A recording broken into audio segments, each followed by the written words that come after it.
Up next, we have Jack Corrigan sharing an original poem. Hey, Jack. Hello, Jack.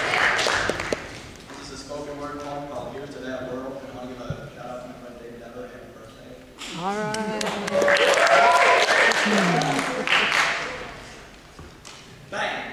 The race of your life becomes a race for your life. Frantic people run from smoke, screaming like the movies because they see Saw or thought they'd seen what seems to be a scene from Saw. Found number 2 verses. Boston's burning. That beacon upon the hill still blazing bright with pressure cookers cooking under the roasting sun. The running continues, but in every direction. The spectators join the race family, dashing for a finish line that cannot be found, for every corner may lead to another loud sound. Soon chaos is all that's going down, and everyone's a suspect as long as they're brown, because an Arab running does not belong in New England towns.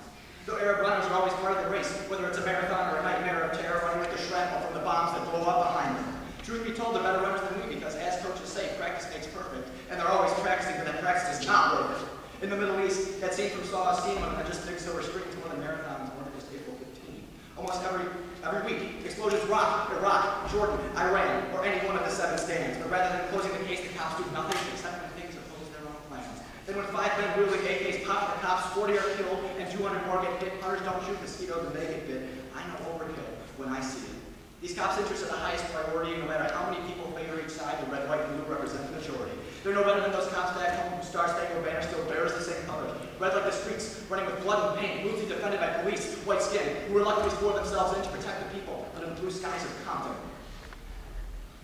The death of a child anywhere is horrid, we know, but the tragedy in Boston is no shocker to think of. But what else can be sprung from an atmosphere where the American dream's ladders broke at the 3rd rung, and the young grow up on the streets where living to be 60 is some phenomenal feat where the Crips are the only ones hiring in Section 8. Nobody's going to have some great problem dealing till they die in that concrete because at least their kids will get some food to eat. The cycle continues. I apologize here for seemingly polarized views. Psyche is one-sided, though you probably are too. Or at least you've chosen one side of the aisle, the space in between, stretching miles and miles. But regardless of how far left or right you stress, for the millions in the middle who are forced to guess, we can all agree on one thing. Innocent people dying is wrong. The only difference between a bang in Boston, Baghdad, or Brooklyn is the time zones and hours we gain or lose and how much gets covered on the news. All men are men with only one precious life to lose. But the planet we're on doesn't seem to think so. I know Jesus is gone, but his love shouldn't go. So here's to a world which no longer aims at winning the fights and placing the blame. Where terror can be used to exclaim a person's views. Where an attack on one is an attack on all. Where power is not based on how many bombs we let fall. Where a person is not listened to anymore because of who they voted for.